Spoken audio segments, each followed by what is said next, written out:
मुकेश भाई, आप स्टार्ट कीजिए, लाइव स्टार्ट हो गया है।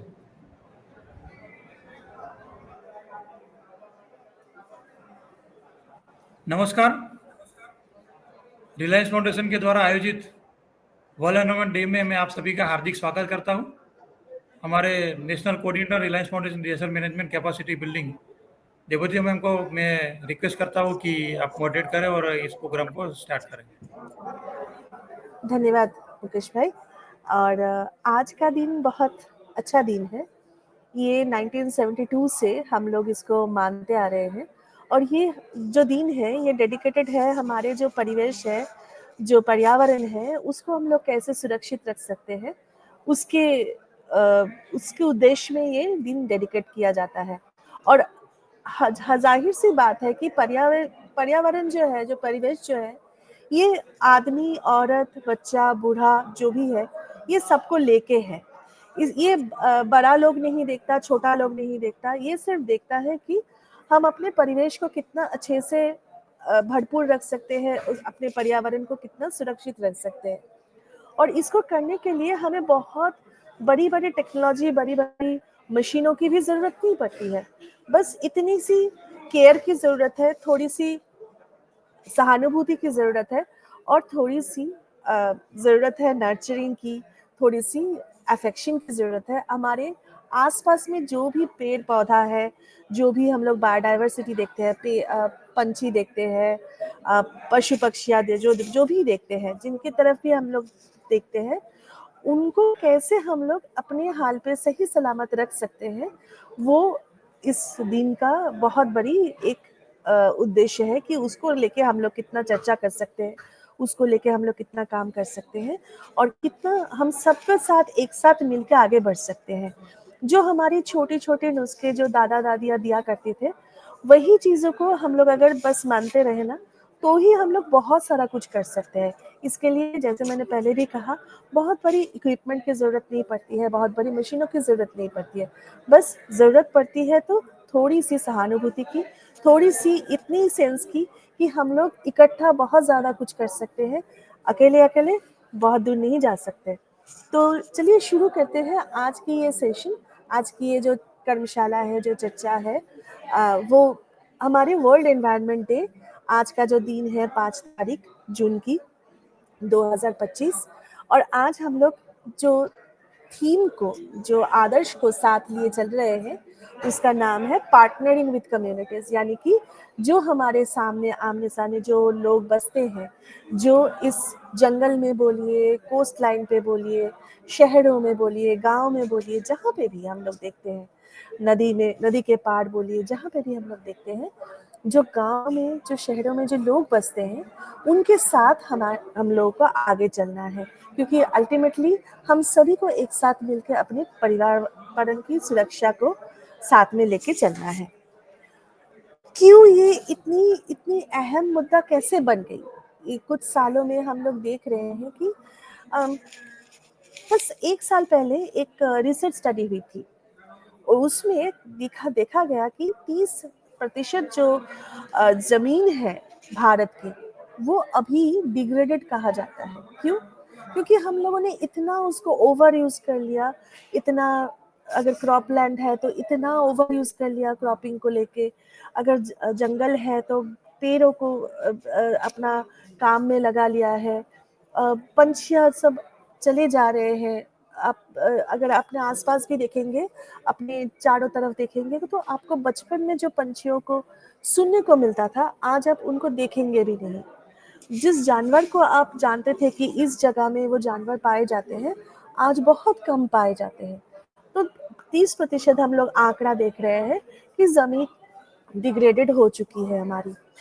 अगर ऐसे ही हम लोग चलते रहे तो अदूर भविष्य में हम लोग देखेंगे कि भारतीय में से 600 मिलियन भारतीय, मिलियन यानी कि 6 शून्य होता है उसमें, यानी कि 6000 लाख लोग, हम लोग पानी की क्राइसिस को फेस करने वाले हैं।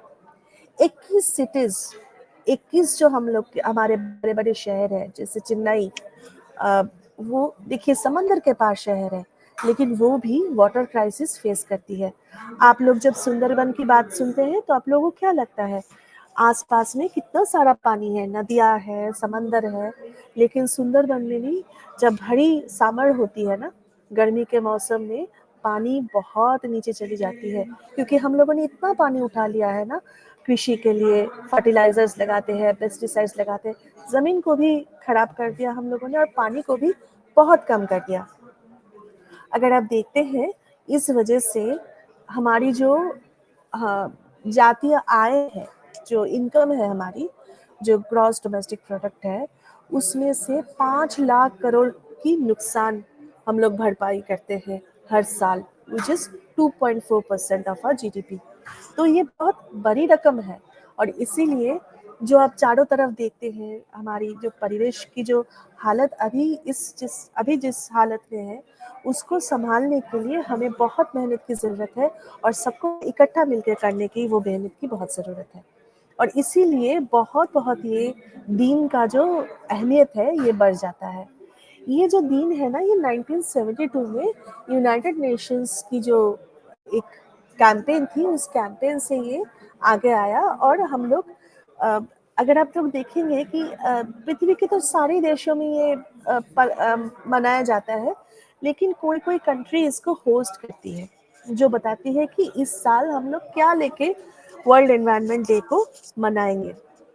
और इंडिया को अगर आप देखोगे, बहुत सारी बार जितने भी कंट्रीज ने इसको होस्ट किया है, उनमें से एकदम पहला रैंक में या दूसरा रैंक में इंडिया तो होगा ही होगा। हम लोगों ने इतनी बार इसको होस्ट किया है, जो ये पहचान हम लोग की कराती है कि हम लोग कितना अपने पर्यावरण के लिए कंसर्न्ड है, कितना हम लोग इसके बारे में सोचते हैं। ये बहुत एक अहम दिन है, इसलिए कि हम लोग ये चर्चा करने पे मजबूर हो जाते हैं, पीछे मुड़ के देखने पे मजबूर हो जाते हैं कि हमारा पर्यावरण का हाल कैसा है। कितने सारे ट्रीज को हम लोगों ने डिफॉरेस्टेशन देखा या एफोरेस्टेशन देखा। कितने सारे जो जानवर है, जो पंछी है, वो अपने हैबिटेट से निकल गए कि हम लोग उनको वापस ला पाए। कितने सारे इलाका है जहाँ पे कोस्टल एरिया है, जहाँ पे मैंग्रोव अभी बन रहे हैं या फिर खो गए हैं। तो ये हमारा एक देखने का, पीछे मुड़ के देखने का, अपने आप जो एक्शन हम लोग लेते हैं, एक साथ मिलकर जो एक्शन लेते हैं, उसको एक रिव्यू करने का एक मौका मिलता है हम लोग को।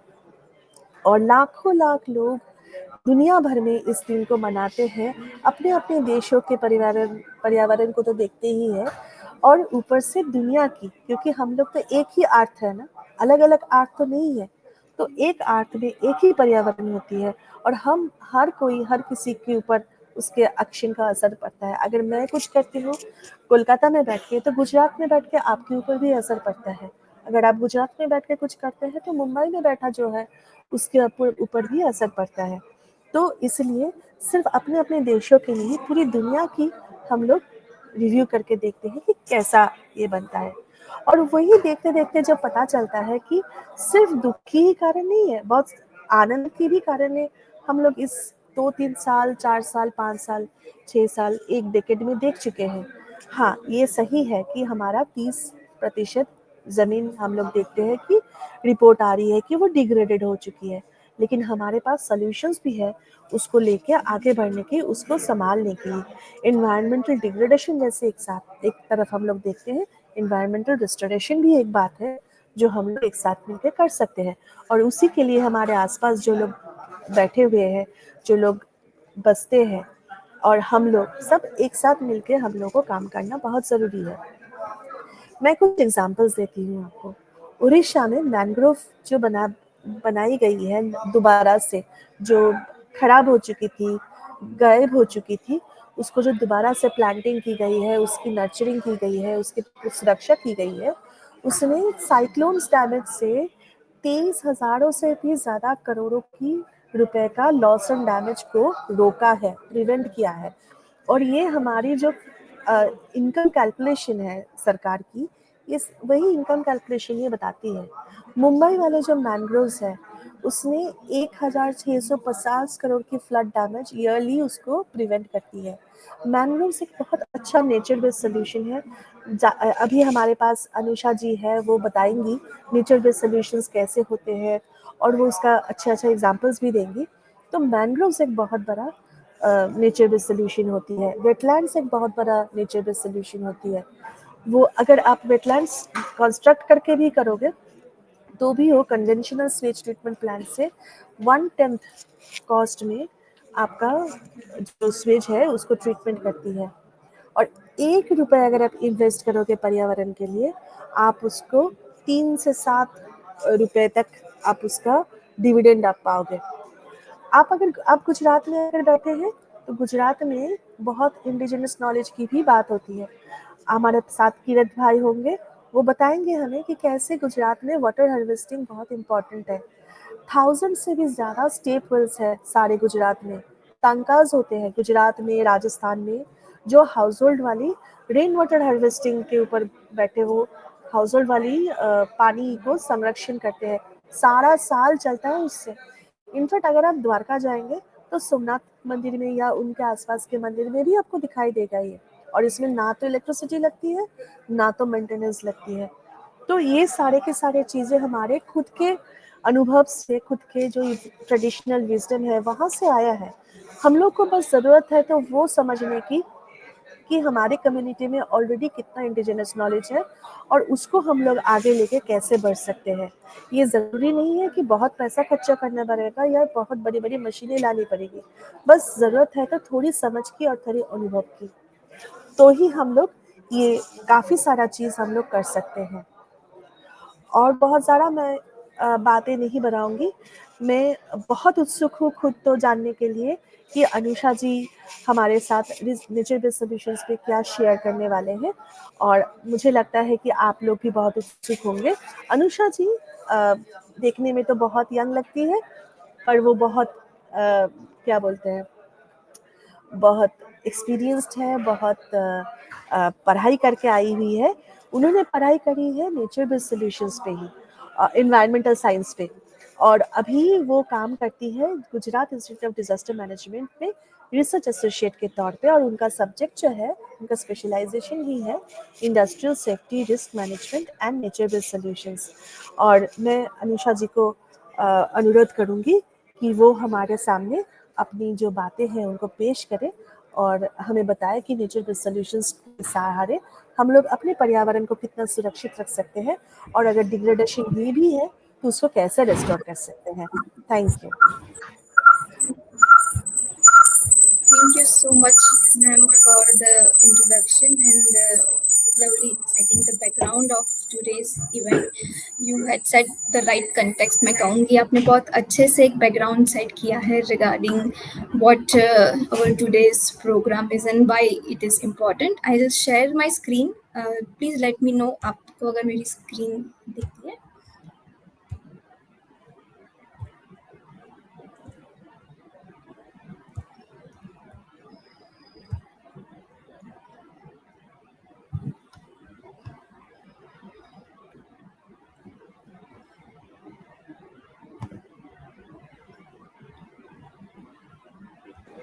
आई थिंक ये आ रही है, थोड़ा आज का जो समय लग टॉपिक रहा है है। वो ऑफ कोर्स बहुत क्लोज टू माय हार्ट और बहुत अच्छा और वेरी फ्रेंडली, आई मीन से कि कम्युनिटी स्पेसिफिक टॉपिक है, जो आज जो अर्बनाइजेशन एंड डेवलपमेंट हम जो स्पीड से कर रहे हैं, वहाँ पे कहीं ना कहीं हमको नेचर बेस्ड सोल्यूशन की रिक्वायरमेंट है फॉर डिजास्टर रिस्क रिडक्शन और सस्टेनेबिलिटी को कैसे हम अचीव कर सके। करंटली हर एक country sustainable development goals achieve करने के लिए आगे बढ़ रहा है, और नेचर बेस्ड सोल्यूशन कैसे हमें ये अचीव करने में मदद कर सकता है, वो आज मैं इस प्रेजेंटेशन से आपके साथ शेयर करना चाहूँगी।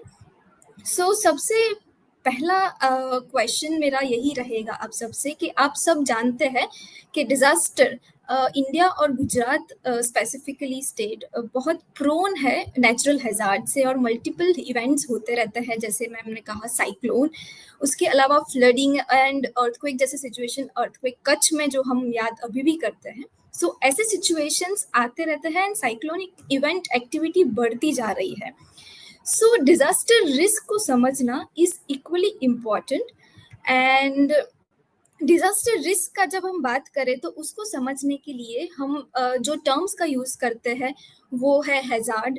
हैजार्ड मतलब आपत्ति, जोखम जो रहता है. एक्सपोजर मतलब आप एक्सपोज्ड है, वल्नरेबिलिटी. एंड कैपेसिटी, आपकी कैपेसिटी कितनी है उस पर्टिकुलर इवेंट को मैनेज करने की. तो अभी हम अपनी अवेयरनेस गेन करके डिजास्टर रिस्क को कैसे कम कर सकते हैं वो हमारा मेजर अप्रोच रहता है. एंड हमारा फोकस ऑल्सो रहता है Sendai framework for disaster risk reduction पे, which is to again disaster risk reduction और मैनेजमेंट के पॉइंट ऑफ व्यू से सेंडाई फ्रेमवर्क के प्रिंसिपल्स को फॉलो किया जाता है, विच फोकसेस ऑन रिड्यूसिंग अपने जो डिजास्टर मॉर्टालिटी है, अफेक्टिंग जो number of peoples every year affect होता है due to disaster situation, and decrease in the substantially increase in the number of countries. So we have to reduce and make sure कि हमारी कम से कम effect हमारी community पे आए, right. So nature based solution ये particular disaster risk reduction को कैसे help कर सकता है वो एक इम्पॉर्टेंट एस्पेक्ट रहता है. सो फर्स्ट ऑफ ऑल आपको अपने एनवायरमेंट एंड सराउंडिंग्स को समझ के उसको समझना पड़ेगा कि which is majorly prone to your area. आपके वहाँ कैसे टाइप्स ऑफ हजार्ड आते हैं. क्या आप कोस्टल एरिया में रहते हैं जहाँ पे कोस्टल इरोजन से लेके फ्लडिंग सिचुएशन, साइक्लोनिक एक्टिविटी तक आ सकता है. ओडिशा एक एग्जाम्पल है जहाँ पे बहुत फ्रिक्वेंटली साइक्लोनिक एक्टिविटीज आती रहती है और बहुत ज़्यादा डैमेज होता है उस साइक्लोन से. बट कम्युनिटी लेवल पार्टिसिपेशन से और नेचर बेस्ड सोल्यूशन को लेते हुए कैसे ओडिशा ने सपोर्ट किया, ओवरकम किया ये डिजास्टर रिस्क को रिड्यूस करने में, वो बहुत इम्पॉर्टेंट है और एक अगेन लाइव एग्जाम्पल है हम सब के लिए. देन व्हेन आई से एक्सपोज्ड एंड वल्नरेबल, तो वल्नरेबिलिटी का एग्जाम्पल अगर मैं आपको समझाना चाहूँ तो वल्नरेबल आप सबसे ज़्यादा कम्युनिटी में वल्नरेबल कौन है. जो फॉर एन एग्जाम्पल कोविड-19 में सबसे ज़्यादा वल्नरेबल वृद्ध थे, छोटे बच्चे थे, राइट, विमेन्स थी, जो सेंसिटिव लोग होते हैं, सो वो सबसे ज़्यादा वल्नरेबल होते हैं. एंड वो वल्नरेबिलिटी को ध्यान रख के हमें अपनी कैपेसिटी बढ़ानी रहती है जान के. So different types of nature based solution आते रहते हैं और उसका solution focus on wide range of risk. So आप जब सोचते हैं कि नेचर बेस्ड सोल्यूशन तो सबसे पहले आपके दिमाग में क्या आता है कि nature based solution simple, very simple term है जो हम इस टर्म से समझ सकते हैं कि नेचर के द्वारा हम सोल्यूशन लाते हुए हम कैसे सस्टेनेबल प्रैक्टिसेस को इम्प्लीमेंट कर सकते हैं for community development. So nature based solution simply समझना चाहे तो हम कहेंगे कि जो सोशल, इकोनॉमिक और एनवायरमेंटल चैलेंजेस को इफेक्टिवली एड्रेस करता है वाइल सस्टेनेबली मैनेजिंग मॉडिफाइड और नेचुरल रिसोर्सेज जो होते हैं हमारे fresh water, coastal, marine ecosystem which are very important. हम एक इकोसिस्टम का पार्ट है जो अगर एक को कुछ होता है तो डायरेक्टली और इनडायरेक्टली हम सबको हानि हो सकती है. That is why nature based solution is an effective and cost effective solution. And nature based solution का linkage हम sustainable development goal से भी करते हैं. For an example, climate action है, life below water, life on land, clean water and sanitation, ये सबसे directly nature based solution linked रहता है. So क्यों हमें nature based solution की requirement क्यों है? तो अगर मैं कुछ आंकड़े आपके द्वारा शेयर करूं कि 2020 में जब हम कोविड-19 से फाइट कर रहे थे तब 50+ million people already water and climatic event से अफेक्ट हो रहे थे. सो अपार्ट फ्रॉम कोविड-19 हम क्लाइमेट रिलेटेड इवेंट से अफेक्ट हो रहे थे. एंड अगर हम नेचर बेस्ड सोल्यूशन के थ्रू इकोसिस्टम रिहेबिलिटेशन का स्टेप नहीं लेते हैं, so that would cost approximately 165 trillion rupees of loss to the global economy, which is already lost in ecosystem and goods and services. So आप देख पा रहे हैं कि ये आंकड़ा कितना बड़ा है. सिमिलरली अगर मैं फ्लडिंग की बात करूं तो फ्लडिंग की वजह से अभी तक ग्लोबली $1 ट्रिलियन का डैमेज ऑलरेडी हो चुका है लॉसेस के पॉइंट ऑफ व्यू से. वाइल कोस्टल फ्लडिंग 2010 में $65 मिलियन का इम्पैक्ट था, वाइल 2030 में $132 मिलियन का एक्सपेक्टेड लॉस एक्सपेक्ट किया जा रहा है. सो ये माना जा रहा है कि क्लाइमेट चेंज, जो पर्यावरण का बदलाव हो रहा है, टेम्परेचर राइज हो रहा है, उसकी वजह से रिवरिन और कोस्टल फ्लड्स जो है वो बढ़ेंगे, साइक्लोनिक एक्टिविटीज बढ़ेंगी, सोशियो इकोनॉमिक चेंजेस की वजह से पीपल जो है, हमारी कम्युनिटी है, वो सबसे ज्यादा रिस्क में आएंगे. एंड सिंकिंग लैंड की वजह से the risk of flood will also increase. तो मेरे पास एक डेटा था जो आई थिंक प्रेजेंट मैं अभी नहीं कर पा रही हूँ due to some technical issues, but over the next 60 years of the period coastal flooding की वजह से कितना मिलियन population affect होगा. It is over 54 million people that would be exposed to the coastal flooding over the next 4 years, और उसकी वजह से more than $112,000 of economic loss आ सकता है. And of course when we see that what are the drivers of vulnerability, तो मैंने कहा rising sea levels, ecosystem degradation. आज अर्बन डेवलपमेंट, अर्बनाइजेशन कर रहे हैं, बट उसके साथ साथ हमारे जो इकोसिस्टम डिग्रेड हो रहा है वो डायरेक्टली इनडायरेक्टली हम सबको अफेक्ट कर रहा है. इसीलिए वर्ल्ड एनवायरनमेंट डे पे सारे all over the world it is celebrated so that हर एक इंडिविजुअल एक्शन ले सके to sustain our ecosystem and stop it from degradation, right.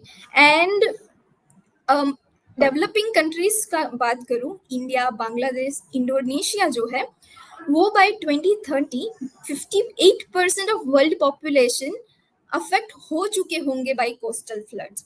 And हर साल 50 million people is already affecting या अफेक्ट हो रहे हैं कोस्टल फ्लडिंग से.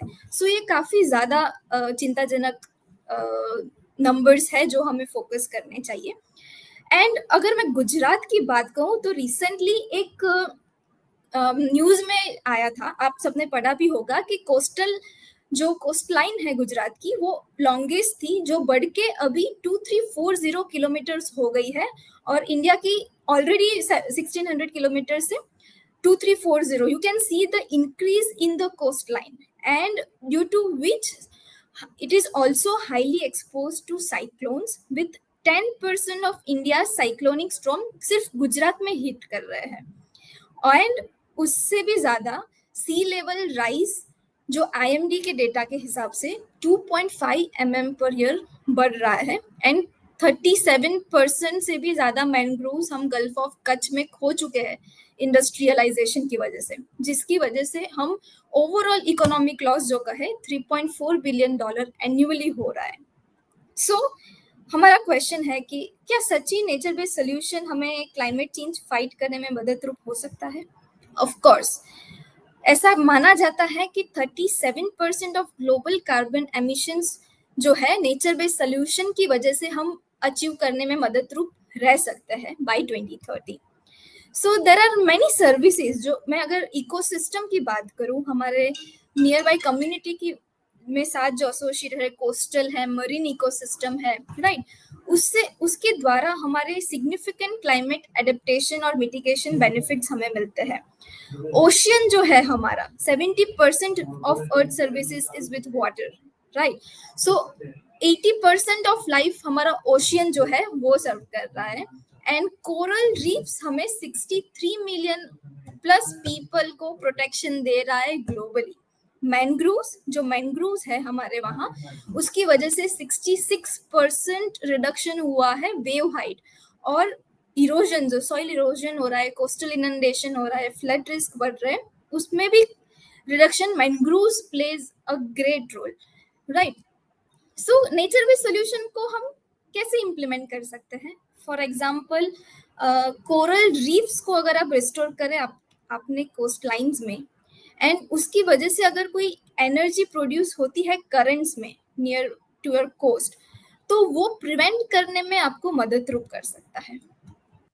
एंड उसके अलावा वो बायोडाइवर्सिटी एंड क्लाइमेट रेजिलियंस को भी सपोर्ट करता है, while supporting social, economic and ecological benefits. तो अगर मैं कहूँ कि सिर्फ बेनिफिट इन टर्म्स ऑफ हमारे डिजास्टर रिस्क रिडक्शन के आपको हैजार्ड रिडक्शन में नहीं, बट बिल्कुल इकोनॉमिक बेनिफिट भी आपको नेचर बेस्ड सोल्यूशन प्रोवाइड करता है कम्युनिटी लेवल पे।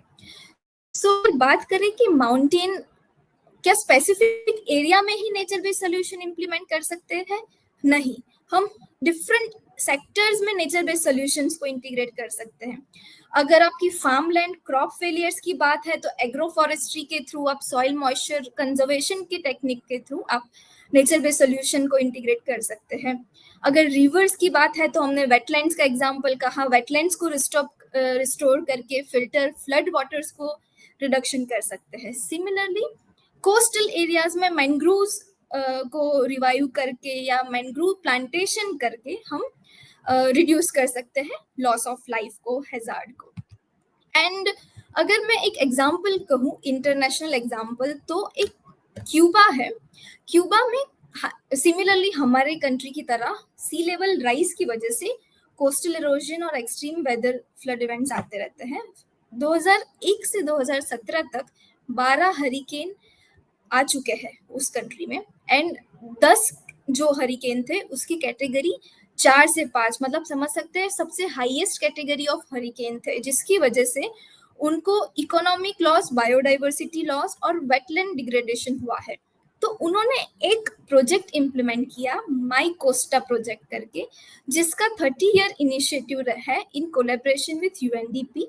और उन्होंने क्या सबसे ज्यादा एम्फसाइज किया है, wetland and water flow restoration पे, मैंग्रोव पे, और उसके साथ कम्युनिटी को लाइवलीहुड कैसे दे सके, और ट्रेनिंग से कम्युनिटी को एक्टिवली ट्रेन करके कैसे नॉलेज गेन कर सके through integrating nature based solution, वो एम्फसाइज किया गया है। सो nature based solution, for an example आपको वेटलैंड का एग्जांपल दूं तो वेटलैंड एक फिल्टर की तरह होता है, जो हमारे लिए, जैसे हमारे घर पे पानी वाटर प्योरीफायर रहता है, पानी को वाटर प्योरीफाई करने के लिए, तो वेटलैंड सिमिलरली नेचर के लिए एक फिल्टर है। जो पॉल्यूटेंट्स होते हैं अगर वेटलैंड के थ्रू जाते हैं तो वो जो हार्मफुल पॉल्यूटेंट्स ह्यूमन तक आने से पहले उसको ब्रेक डाउन करता है और सेफली रिस्टोर करता है बायोडाइवर्सिटी को। तो नेचर बेस्ड सोल्यूशन को अगर मैं क्लासिफाई करूं तो मेजरली रिस्टोरेटिव सोल्यूशन, जिसमें रिस्टोरेशन प्रोसेस की जाती है, इश्यू स्पेसिफिक सोल्यूशंस रहते हैं, इंफ्रास्ट्रक्चर, फॉर एन एग्जांपल आपने सुना होगा blue green infrastructure. Urban development में ब्लू ग्रीन इंफ्रास्ट्रक्चर को बहुत एम्फेसिस किया जा रहा है, और स्मार्ट सिटीज मिशन में भी ग्रीन इंफ्रास्ट्रक्चर को सबसे ज्यादा एम्फेसाइज किया जा रहा है, और integrated coastal management and protection solution. So best example अगर हम कहें कि मैंग्रोव रिस्टोरेशन कहाँ पे हुआ और उससे क्या बेनिफिट हुआ, तो एक एग्जाम्पल रहेगा गल्फ ऑफ कच्छ का।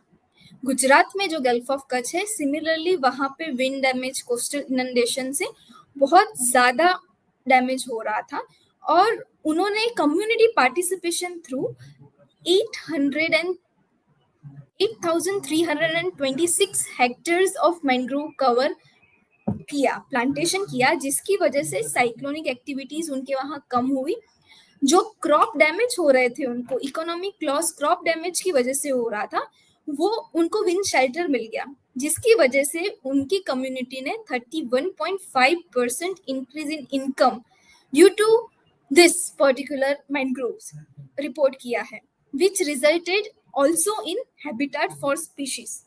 सो आप देख सकते हैं कि गल्फ ऑफ कच्छ जैसे एरिया में जहाँ पे बहुत ज़्यादा एक्टिविटीज़ ऐसी आती है, उन्होंने भी अगर मैंग्रोव से रिस्टोरेशन से ये एफर्ट डाल के प्रोटेक्शन मैकेनिज्म किया, तो आप भी अपनी कम्युनिटी में, अपने एरिया में मैंग्रोव है, वेटलैंड्स है, कोरल रीफ्स है, area specific nature based solutions रहते हैं, जिसको आपको आइडेंटिफाई करके इम्प्लीमेंट करना होता है।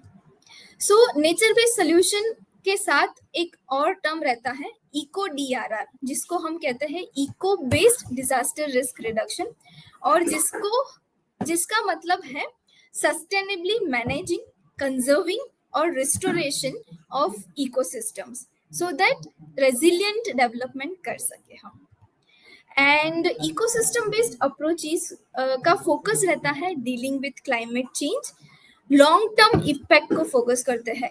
Nature based solution cost effective तो है, बट आपको तुरंत बेनिफिट नहीं, आपको थोड़ा सा पेशेंस रखना पड़ेगा। Nature based solution long term economic impact as well as protection दोनों देता है।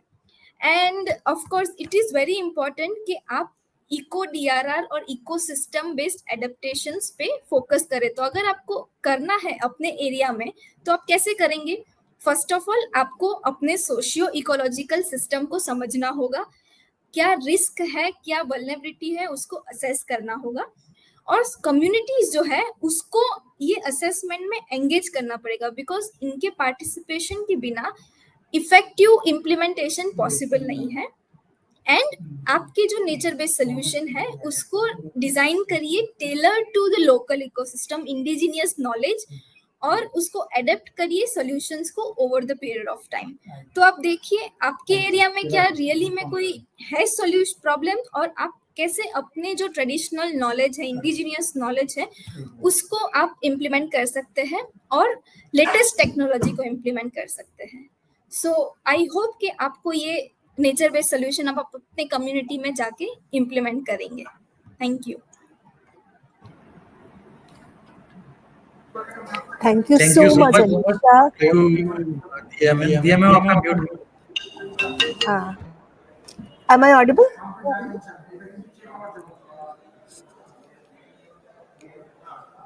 Thank you, Anusha, and it was very very insightful. आपने जो कहा वो इतनी अच्छी आपने बताया कि नेचर बेस्ड सॉल्यूशंस कैसे होती है, and from the start to finish आपने बहुत अच्छे से पूरा चीज़ को एकदम एक्सप्लेन करके दिया हम लोगों को।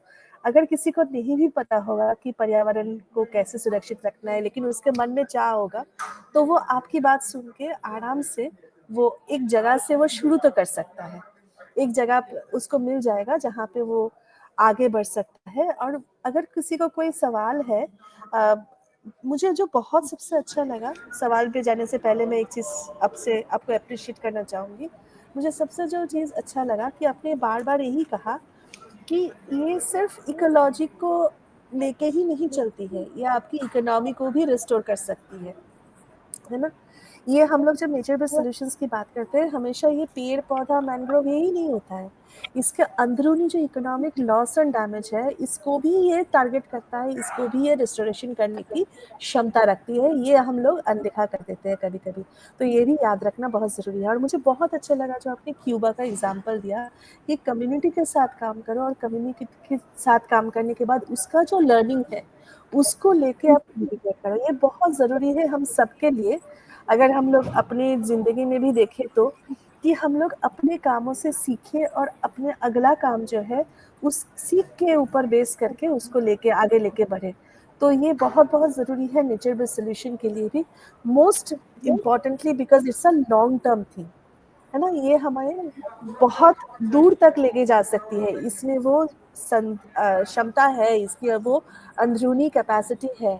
बस हमें एक साथ उसको साथ में लेके और मोटिवेशन को साथ में लेके काम करते रहना है, बस अपना ऑब्जेक्टिव सही रहना चाहिए, है कि नहीं। तो कोई अगर सवाल है अभी किसी से, तो हम लोग एक दो सवाल लेके हम लोग आगे बढ़ जाएंगे। किरीट भाई हमारे साथ है, उनके पास चले जाएंगे। किसी का अगर बहुत अहम सवाल है अब भी, मतलब yes, उनको जवाब चाहिए है, बहुत एक्साइटेड है, अगर ऐसा सवाल है तो एक दो सवाल अगर है तो ले सकते हैं, अदरवाइज हम लोग आगे बढ़ सकते हैं। हम ले लेते हैं सवाल। और सवाल से पहले हमारे पास नेचर बेस्ड सॉल्यूशन का एक अच्छा एग्जांपल है काठड़ा विलेज, और काठड़ा विलेज के सरपंच हमारे साथ जुड़े हुए हैं। मैं थोड़ा पूर्व भूमिका बात देता हूँ कि गांव लोगों ने मिलके, एक हमारा KFDT संस्था है, गांव का community sarpanch and panchayat and Reliance foundation के सपोर्ट से सारे लोगों ने मिलके वहाँ पे फॉडर की जो इनसिक्योरिटी थी उसको वहाँ पे उन्होंने मिटिगेट किया है। और पूरा कम्युनिटी लीड इनिशिएटिव है कि पूरी लीड है वो कम्युनिटी ने ली, गांव लोगों ने ली, गांव लोगों ने जमीन दान दी, गांव लोगों ने फेंसिंग वगैरह का खर्चा किया, जो लैंड प्रिपरेशन से लेके जो भी मेंटेनेंस का खर्चा है वो गांव लोगों ने दिया। आज की साल में जो 15 से 20 लाख का पर ईयर फॉडर बाहर से परचेस करना पड़ता था, उसमें काफी रिड्यूस हुआ है इस साल में। अभी नेक्स्ट ईयर में वो लोग और भी 3-4 हेक्टर में उसको मल्टीप्लाई करने वाले हैं। तो हमारे बहुत साथ बढ़िया, वो सरपंच से भी जुड़ने वाले हैं, तो वो सरपंच भी अपना एक्सपीरियंस शेयर करेंगे।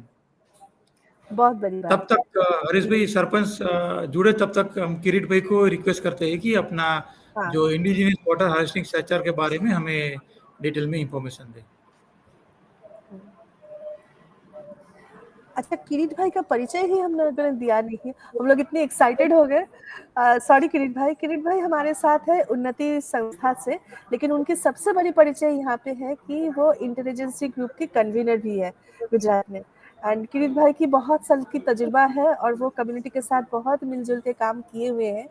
उनको उनके पास हमारी बहुत आशा है कि वो हमें बहुत अच्छा मैडम कुछ जानकारी देंगे। किरीट भाई जुड़े इससे पहले सरपंच आ गए हैं। 2 मिनट के सरपंच का फीडबैक लेते हैं जो एनबीएस से जुड़ा हुआ है।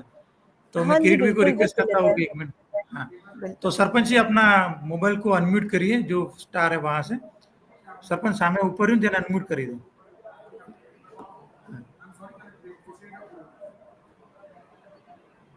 कुछ टेक्निकल एरर आ रहा है, किरीट भाई कंटिन्यू करिए, सॉरी। सभी साथियों को आज वर्ल्ड एनवायरनमेंट दिवस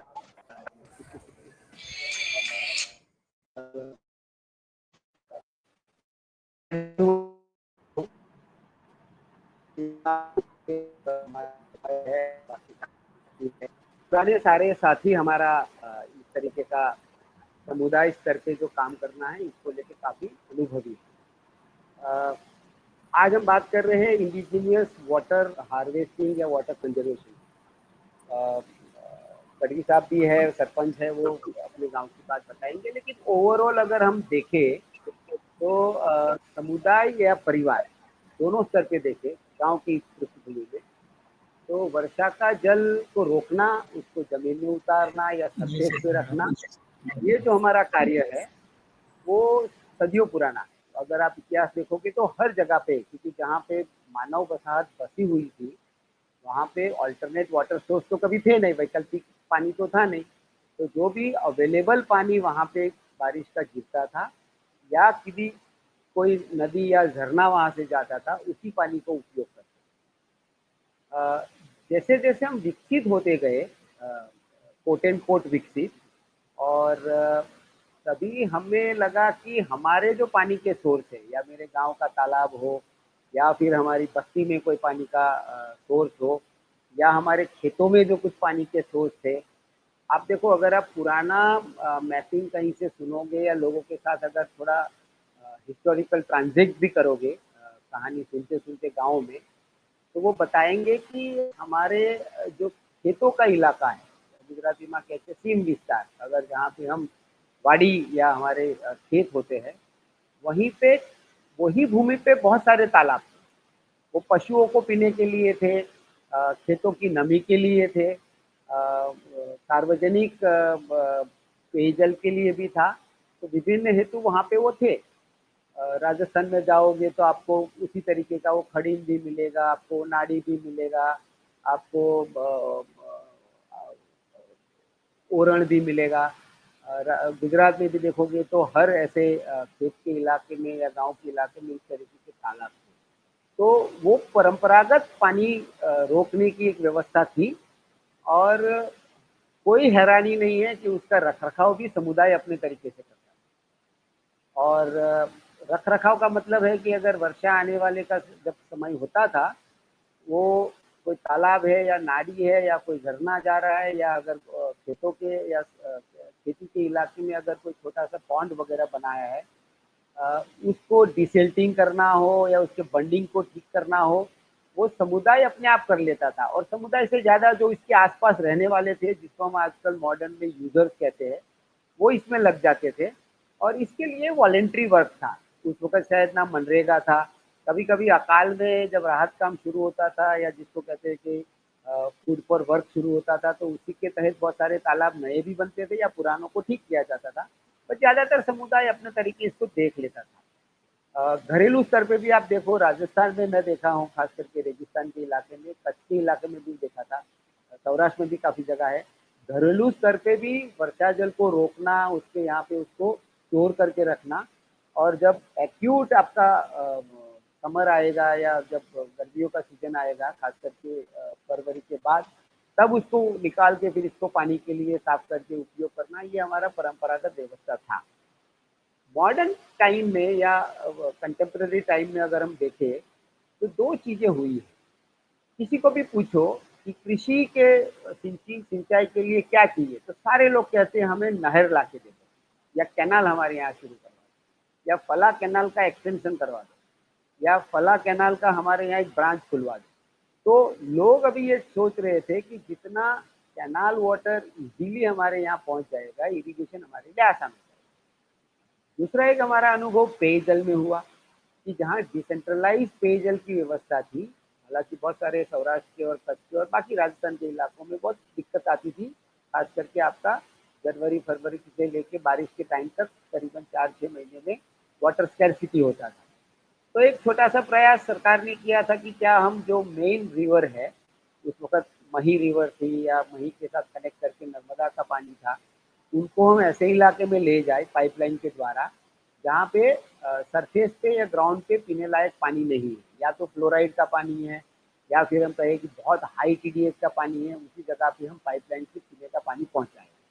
और वो अनुभव मुझे लगता है कि ऐसे गाँव के लिए था जहाँ पे वर्षा का जल रोकने से भी इतना रुकता नहीं था, या अगर रोक भी दिया है तो वो उनके उपयोग के लायक नहीं रहता था, या वो खारा हो जाता था या फिर इसमें फ्लोराइड कंटेंट हो जाता था।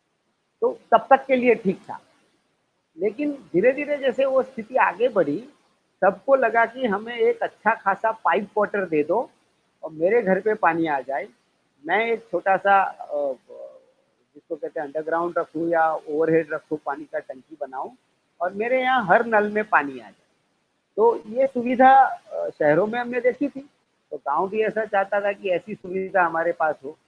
सरकार का भी प्रयास रहा कि बने तब तक सारे लोगों को घर बैठे अपने ही नल में पानी दे दे। अभी तो हम कहते हैं कि हर घर नल, हर नल जल, ये सारी स्कीम है। और ये सारी स्कीम को मैं ऐसे देख रहा हूँ कि जहाँ स्कैर्सिटी जहाँ पे है, पानी नहीं पहुँच रहा है, वहाँ पे उसको ठीक करें। दूसरा है कि आपके गाँव में पानी का सोर्स ठीक है, तो आप उसको पाइप वाटर से घर-घर तक पहुँचा दो, तो महिलाओं को पानी इकट्ठा करने की जो दिक्कत थी या अगर आपको पानी स्टोरेज की जो दिक्कत रहती थी, वो थोड़ा कम हो जाएगा। तो पर्पस उसका सिंपल था। तो अभी भी आप देखो काफ़ी गाँव में मैं देखा हूँ जिनका स्थानिक सोर्स ठीक है, पीने का पानी की मैं बात कर रहा हूँ, जिसको कहते हैं लोकल सोर्स ठीक है, तो वो ये पाइप वाटर नहीं लेते हैं बाहर से या कम लेते हैं, या काफ़ी जगह पे मैंने देखा 60-70% आपका लोकल सोर्स से यूज़ करते हो और बाकी 25-30% आपका एक्यूट जो गर्मी का टाइम होता है मई, जून या अप्रैल मई, जून में उसको उपयोग करते हैं। लेकिन मानसिकता क्या बनी? ये सारी चीज़ों में हम सारे समुदाय का, मैं शहर वालों की तो मानसिकता थी ही पहले, वो तो मानते थे कि भाई मैं टैक्स भर रहा हूँ तो मेरे को पानी मिल जाना है। लेकिन गाँव में भी ये था कि क्योंकि हमारा वर्षा का जितने भी सोर्स है उसको हम मजबूत करेंगे और सामुदायिक रूप से करेंगे। वो समुदाय अलग-अलग हैमलेट में भी हो सकते थे या पूरे गाँव का भी हो सकता था। काफ़ी जगह पे अलग-अलग समुदाय का पीने का पानी का कुआँ या तालाब रहता था या कोना रहता था जहाँ पे वो करते थे। और खेतों का जो पानी था वो फिर अपने इलाके के हिसाब से वहाँ पे ये करते थे। जब तक आपके पास कैनाल इरिगेशन नहीं आया या हमने ग्राउंड वाटर को खींचना शुरू करके हमारा इरिगेशन बढ़ाना नहीं शुरू किया, तब तक हम पानी की व्यवस्था को सुचारू रूप से करते थे। लेकिन मॉडर्न टाइम में ये आया है कि ये सारा जब हमने बाहर से पानी आना शुरू हुआ, पहला काम हमारा सबका गलती ये हुआ, हमने हमारे सारे लोकल जो सोर्स थे, लोकल सोर्स मतलब नाली, तालाब, अपने पुराने कुएँ या पुराने ट्यूबवेल या ऐसी जगह जहाँ पे वर्षा जल इकट्ठा हो सकता था, उसको धीरे-धीरे हमने डिफंक्ट कर दिया। डिफंक्ट कर दिया मतलब वहाँ पे अभी या तो हमने वो क्या कहते हैं सिल्टेशन इतना हो गया कि इसकी कैरिंग कैपेसिटी कम हो गई, या फिर उसका उपयोग ही हमने बंद कर दिया। हमने कहा कि अभी इसके ऊपर हमारा कोई निर्भर नहीं है। कभी कभी पानी के सप्लाई वाले जो लोकल थे, सरकार के अलावा जो लोकल थे, वो भी एक तरीके का माफिया के स्वरूप में आ गए। उन्होंने लगा कि इसी बहाने हमारा धंधा भी हो जाएगा। तो ये सारी स्थिति का परिणाम ये हुआ कि जो जिसको हम आज इंडिजीनियस कहते थे, वो मेरे ख्याल से पॉपुलर था। इंडिजीनियस तो नहीं था कभी भी, वो पॉपुलर था। जो popular water conservation and management का तरीका था, वो मेरे ख्याल से हमने धीरे धीरे उसको नष्ट होते हुए देखा। ये एक पहला काम हुआ। दूसरा काम हुआ, जैसे जैसे पानी बढ़ा, हमारा पानी का वेस्टेज भी बढ़ा। ये कितना भी हम एजुकेशन करते हैं हमारे प्रोजेक्ट में या हमारे साथी के साथ या बाकी सारे लोगों के साथ कि जुडिशियस यूज ऑफ वाटर कीजिए, पानी का संतुलित उपयोग कीजिए, पानी का उपयोग ऐसे कीजिए कि फिर ये रहने वाला ही नहीं है, ऐसे सोच के कीजिए। गाँव में अगर देखो, कच्छ, सौराष्ट्र, राजस्थान, मैंने देखा है पीने के पानी को उस तरीके से उपयोग करते थे कि एक बूंद भी नीचे नहीं जाए। अगर वो बूंद कहीं नीचे गिरती है तो किसी पौधे के ऊपर जाए। अगर मैं बर्तन भी धो रहा हूँ किसी दिन बालू के बगैर पानी से, तो पानी भी कहीं उपयोग में आ जाए।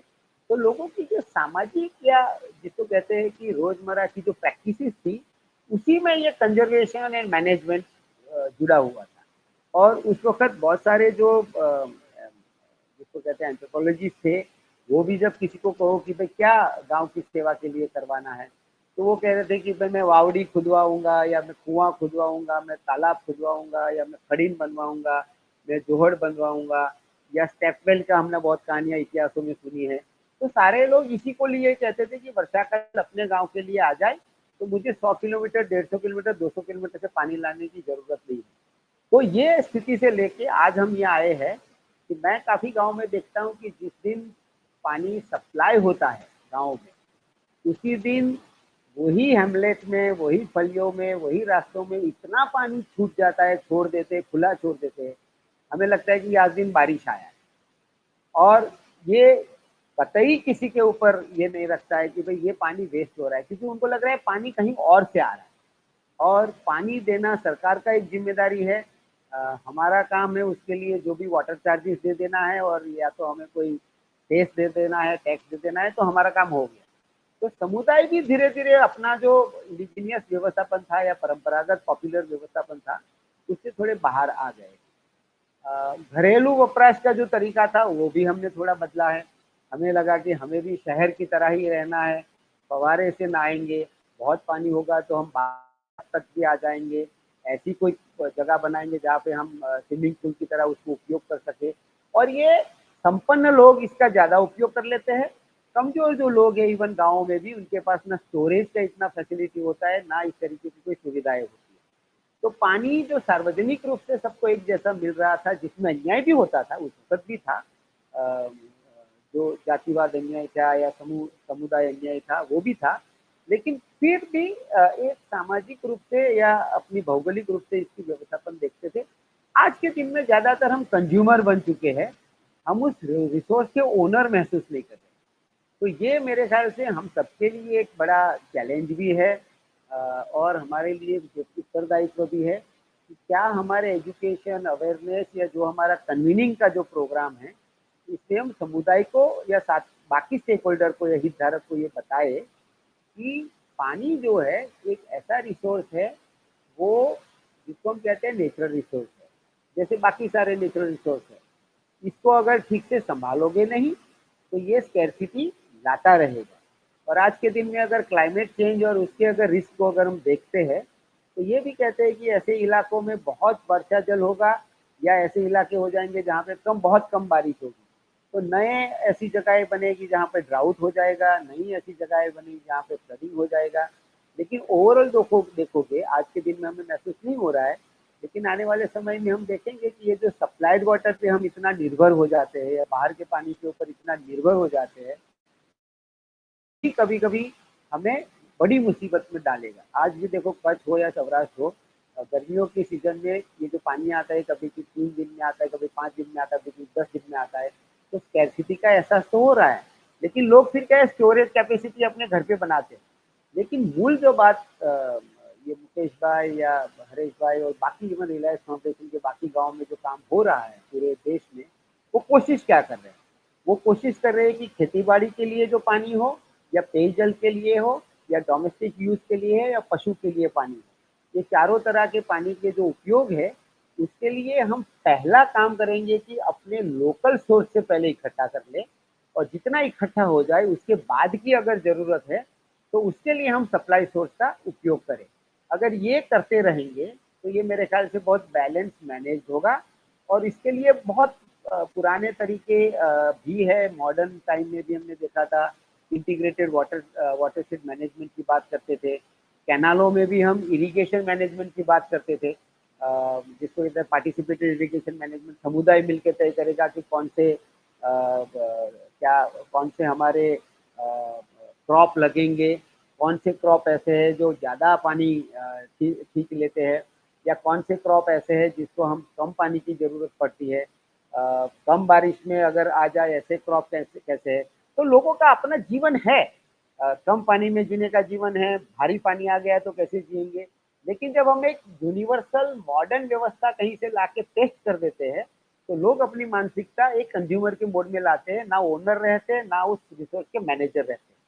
तो मेरे ख्याल से अभी जो ये सारा काम रिलायंस फाउंडेशन और बाकी साथी बहुत सारे हमारे देश भर में साथी जो कर रहे हैं, फिर से 25-30 सालों से लगे हुए हैं कि जो भी हो जाए, बाहर का सोर्स है, जो भी जितना भी पानी दिखे, जब तक हम लोकल सोर्स को ठीक नहीं करेंगे, उसको मजबूत नहीं करेंगे, तो ये लॉन्ग टर्म सस्टेनेबल नहीं होगा ये बाहर का पानी। और जितना भी अगर हम स्थानीय पानी को अगर हम ठीक से कंजर्व कर ले या मैनेज कर ले, तो वो मेरे ख्याल से आप देखोगे क्लाइमेट में भी जो आपका कार्बन का फुटप्रिंट बन रहा है, या जिस तरीके का आप इसमें ज़्यादा योगदान दे रहे हो, वो भी धीरे धीरे कम हो जाएगा, डिसेंट्रलाइज हो जाएगा, पीपल्स मैनेज हो जाएगा, लोकली इसको मैनेज करेंगे। तो ये एक पहलू है जिसके ऊपर मुझे लगता है कि सारे लोग ध्यान दे रहे हैं। लेकिन गांव में, समुदाय में, पंचायतों में, किसानों के साथ, पशुपालकों के साथ, अब देखो पशुपालक समूह भी बहुत सारे अपने ग्रासलैंड थे, उन्हीं के पॉन्ड को मैनेज करते थे, क्योंकि अगर पशुओं को पीना है तो वही पॉन्ड थे। लेकिन अभी लगता है कि चलो मेरे को तो स्टॉल फीडिंग भी मिल रहा है, और साथ साथ में मैंने हवाड़ा भी बना दिया जहाँ पे सप्लाइड वाटर से पानी पी रहा हूँ, तो वो क्रिटिकल टाइम के लिए ठीक है। लेकिन हम निरंतर ये प्रैक्टिस बना देंगे तो सप्लाइड वाटर से बहुत बड़ा बोझ आएगा, और फिर जो पानी है शहरों में जाना है, इंडस्ट्री में यूज होना है, खेती बाड़ी में यूज होना है, बाकी कामों के लिए यूज होना है, तो पानी तो सीमित ही रहेगा।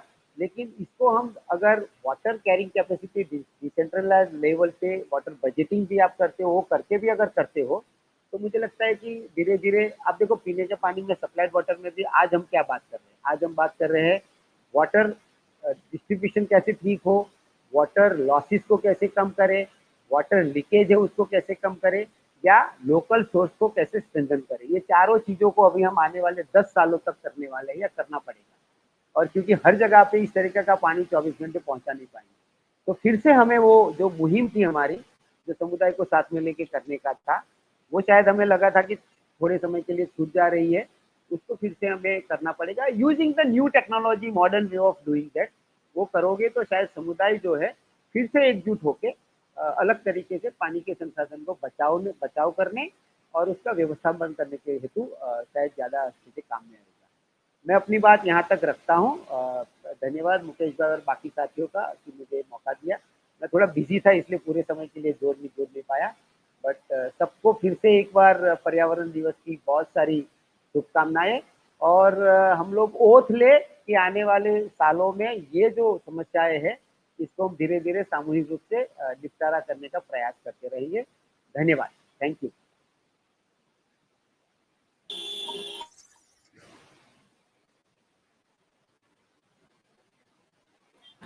बहुत बहुत धन्यवाद। Thank you so much Kirit sir.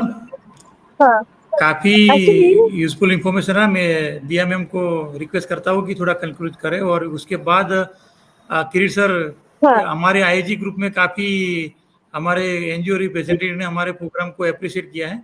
हमारे सरपंच जुड़े हुए हैं। सरपंच अपना अनम्यूट कीजिए, अगर वॉइस आ रहा है तो आपका शेयरिंग कर लेते हैं। सरपंच जी अनम्यूट करके आप आइए। हाँ जी मुकेश भाई नमस्कार। मुकेश भाई मेरा मीटिंग चल रहा है, मैं चलता हूँ, फिर कुछ होगा तो मैं जोड़ ठीक है, થેન્ક યુ કિરીટભાઈ। સરપંચ શ્રી આપનો અવાજ આવે છે, આપ ચાલુ કરો। આવે છે બધાને આજે વિશ્વ પર્યાવરણ દિવસની હાર્દિક શુભેચ્છાઓ બધાને। આપને પણ અને આપના ગામને પણ ખૂબ સારી શુભકામનાઓ। જી જી સરપંચનો જી હું જી પરિચય આપું। સરપંચ ખૂબ ઇનોવેટિવ સરપંચ છે। આજુબાજુના વિસ્તારમાં પણ ઘણા બધા સરપંચોએ આ ભારુભાઈ સરપંચના ઉદાહરણને લઈને અમલીકરણ કર્યું છે। मैं गुजराती में बोल रहा हूँ मैडम, है ना, अमलीकरण किया हुआ है। और पूरा गांव में 1000 के ऊपर पशुधन है, तो वो पशुधन के लिए हर ईयर में पर ईयर वो लोग 15 to 16 लाख का ऑर्डर बाहर से परचेस कर रहे थे। उसी में गांव लोगों ने इनिशिएट किया, रिलायंस फाउंडेशन के सपोर्ट से और केएफडीटी के सपोर्ट से एक फॉडर प्लॉट इनिशिएट किया। करंट ईयर में कुछ 3 या 4 लाख का रिड्यूस हुआ है बाहर से परचेस करने का। वो टोटल अभी भी फॉडर कटिंग चालू है, कितना रिड्यूस हो रहा है वो बाद में पता चलेगा। साथ साथ में उसको मल्टीप्लाई करेंगे नेक्स्ट ईयर में और भी थ्रू 3 हेक्टर में वो नेपियर ग्रास को करके जो फॉडर का इनसिक्योरिटी गांव फील कर रहा था, वो कॉमन लीड को फॉडर प्लॉट में कन्वर्ट करके गांव को पूरा फॉडर के बारे में रेजिलेंट बनाया है और एक कच्छ के लिए बहुत अच्छा एग्जाम्पल एस्टेब्लिश किया है। मैं भारूभाई को विनती करता हूँ कि अपना एक्सपीरियंस शेयर करे गुजराती में। હું માંડવી તાલુકાના કાઠડા ગામથી સરપંચ પ્રતિનિધિ અને અમારી જે ગૌ સેવાની સંસ્થા છે એનો પ્રમુખ છું। હાલ અમારે ત્યાં રિલાયન્સ ફાઉન્ડેશનના સહયોગથી ખાસ કરીને મુકેશભાઈ દ્વારા અમારે જે ગૌચર પ્લોટ જે અમને જે દાનમાં મળેલી જગ્યા છે એ જગ્યા ઉપર નેપિયર ઘાસ અને એક ફાઉન્ડર ઘાસનું વાવેતર કરવામાં આવેલું છે। અને એની અંદર પણ 300 જેટલા આપણે વૃક્ષો કે આપણે કહે ને ગુંદા, એક પ્રકૃતિનું સારું રક્ષણ થાય એવા સહયોગથી કામ કરેલું છે। ત્યારે અમારું ગામ જે છે એ માંડવી તાલુકાના દરિયાકાંઠાની બાજુમાં ગામ આવેલું છે આખું। એટલે અમારે પશુધનના હિસાબે ઘાસચારાની હર વખતે ઘણી બધી મુશ્કેલીઓ થતી હતી, પણ રિલાયન્સ ફાઉન્ડેશનના સહયોગથી અમારે ત્યાં હાલ નેપિયર ઘાસ પણ ઘણું બધું સારું થાય છે। અને બીજો એક ઘાસ કરી સારું આપેલું છે, એનું નામ હું કદાચ ભૂલી જાઉં છું મુકેશભાઈ। કેક્ટસ કેટર્સ, હા હા હા, એનું પણ વાવેતર કરવામાં આવેલું છે। અને હાલ જ અમારે ત્યાં હજી એક કાઠડા ગ્રામ પંચાયત દ્વારા 25 એકરનું ગૌચર પ્રોજેક્ટ બનેલું છે, જે હાલ મુકેશભાઈ સાથે વાત ચાલુ છે કે એમાં પણ પીએચ કરીને એની બાજુમાં એક મોટો ડેમ આવેલું છે સોનલ સરોવર કરીને, જે વરસાદના પાણીથી ખૂબ સંગ્રહ થાય છે। એમાંથી સિંચાઈ કરીને ગાયો માટે સારું એવું ઘાસનું ડેવલપમેન્ટ થાય અને પાણીની લાઈન સાથે કરી અને એનો ઉપયોગ ખૂબ સારા પ્રમાણમાં થાય તો ગામની ગાયો છે જે એના માટે ખૂબ સારા પ્રમાણમાં ઘાસ થાય એવા અમારા પ્રયત્નો ચાલુ છે। અમારું ગામ છે જે જળ સંગ્રહની અગાઉ કઈ મેં भाई साहब ने बात चालू होती ત્યારે સાંભળી थी कि वाटर हार्वेस्टिंग का काम कार्य कुछ बता रहे थे, तो हमारे पास भी, क्योंकि हमको मालूम है कि पानी की हैसियत क्या है, हमको मालूम है क्योंकि हमारा जो गांव है वो दरिया कांठे से 1 किलोमीटर अंतर पे ही है। और आने वाली पीढ़ी के लिए भी हम लोग भी जितना ज्यादा जल संग्रह होता है उतना जल संग्रह का हम लोग भी एक कार्य कर रहे हैं कि हमारे गांव के जो फार्मर है, हमारी जो खेती जो नष्ट हो रही है उसको वापस जिंदा करने के लिए हम लोग एक प्रयास कर रहे हैं कि आने वाली पीढ़ी के लिए प्राकृतिक खेती के लिए और आने वाले समय के लिए हमारे जो गांव का जो पानी है, अभी मेरे ख्याल से 300 फुट के ऊपर पानी है। तो हम लोग सोच रहे हैं कि अगर हम लोग अभी से अगर थोड़ा कुछ प्रयत्न करते हैं, थोड़ा कुछ मेहनत कर लेते हैं, तो हमारे पास भी 300 फुट की जगह पे 100 फुट पे या तो 150 फुट में पानी आए, ऐसा हम लोग का प्रयत्न है। और हम लोग उसमें मुकेश भाई है हमारे साथ, दूसरा जल मंदिर के संस्था के जयेश भाई लालका साहब है, लाल भाई रामडिया साहब है और राजू भाई है। उन लोग के सहयोग से और भारत सरकार और उनके मार्गदर्शन से हम लोग काम कर रहे हैं।